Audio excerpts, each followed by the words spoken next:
for school funding and a lot. Let me quote a hadith. You will do me a great favor, brothers, if you will be quiet. Let me quote a hadith. I quoted this hadith in Perth, and a Muslim brother got very angry. But I love him. He recited the Quran very beautifully. He got up and he went after me with very powerful language in Perth. Listen to the hadith. It is in the Sunan of Tirmizi. The question is, why are some ulama behaving in this way? It is in the Sunan of Tirmizi. It is narrated by Ali radiallahu ta'ala anhu.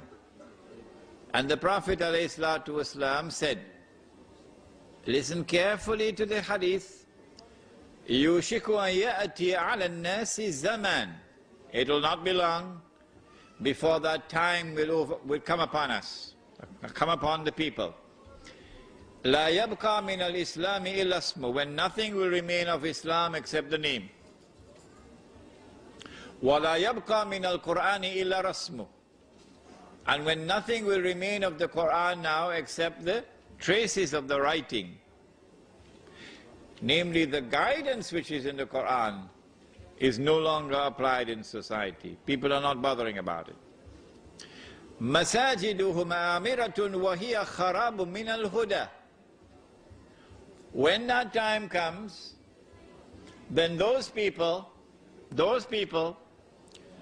amongst whom nothing now remains of Islam except the name, their masajid would be 5-star. You know what's a 5-star masjid? But totally devoid of guidance. Those people.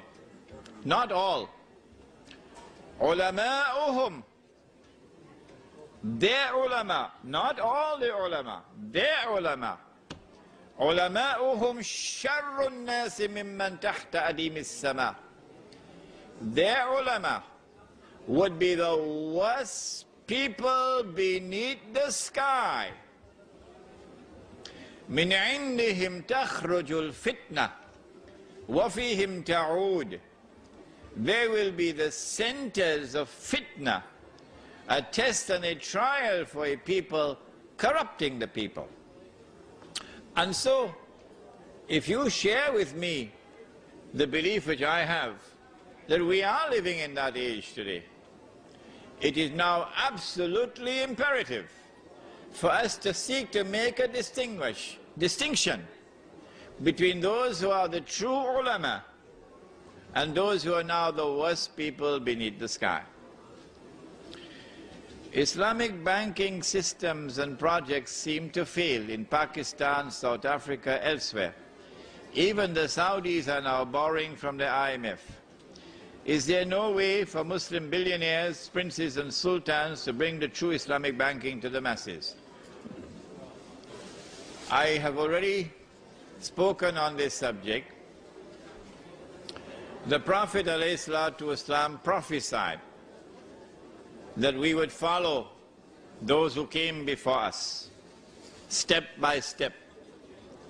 And even if they were to go down into a lizard's hole, he said, we will follow them into the lizard's hole. So they asked, O Messenger of Allah, who are you talking about, the Jews and the Christians? He said, who else?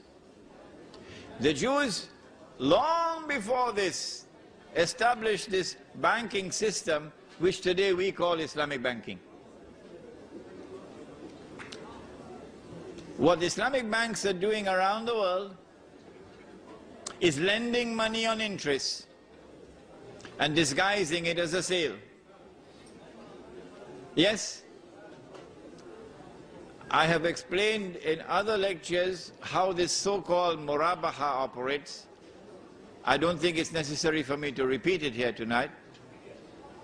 Oh yes, we have the videos at the back on the subject of riba, which will explain to you how what they call murabaha is not murabaha, it's false.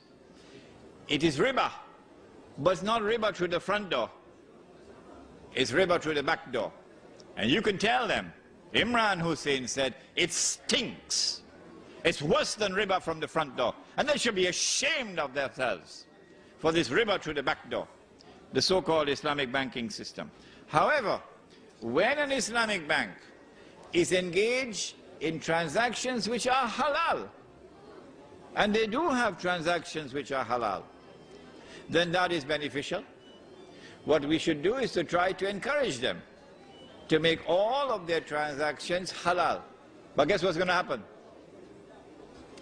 If an Islamic bank removes all the haram transactions and becomes totally halal, they will destroy it. Yes, it will be destroyed. It will not be allowed to survive. Yeah. You have trashed publicly the gift of the palm-top computer. Is this Islamic? No, I did not trash it. No. I did not trash it. I said if something is not of use to you, it has no utility for you, it is better to use that money, those resources that Allah has provided for you, use it in a manner which is productive. But you do not trash something that someone gives to you as a gift. No, you show respect for a gift. All right? The people in Cape Town who are known for their hospitality would be ashamed to hear you mock and make fun and laugh at their way of life, their homes and their mosques, and you say that you're going back to Cape Town to apologize, I hope? No. I have told them in South Africa what I told you here tonight. Yes. It is not an Imran Hussein with double standards, no. I have found a lot of Islam in South Africa. I have found a Muslim community in South Africa in which I have very great pride. Much better Muslims that I've found in many other parts of the world in South Africa. However, I have said to them that it is something extremely dangerous to have a black woman as a domestic servant in every home. Extremely dangerous. That it will be in your interest to try to build a multi-racial fraternity in a Muslim village, where the black and the white and the brown and the yellow will live as a family. And the South African Muslim community has responded positively to that. And there are many now who are actively trying to establish the Muslim village in South Africa, which will bring all the races together as one family. If this is not done, then there is very grave danger awaiting the Muslim community in South Africa. Can we restore the Sunnah money individually in our daily businesses? My opinion is no. What can we do right now about using Sunnah money in today's society? The only answer that I have is that you cannot do it at the macro level. The only possible response that can succeed is the micro level, and that is the Muslim village with the Muslim market. This is the only response I'm capable of. But if now that you have been taught the subject, if you have a better response, please share it with me in an email.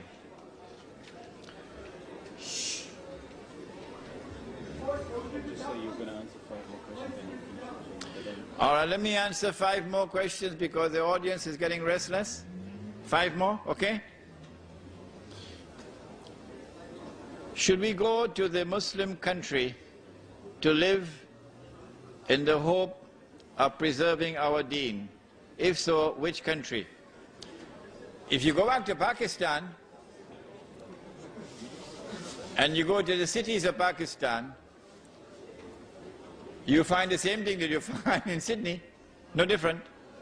Same thing that you find in Manhattan, no different, okay? Because all the cities around the world today are all becoming the same, centers of godlessness. If you go out of Sydney or out of Karachi and look for land where land is cheap and where there's water, and you don't go as one individual but you go as a group,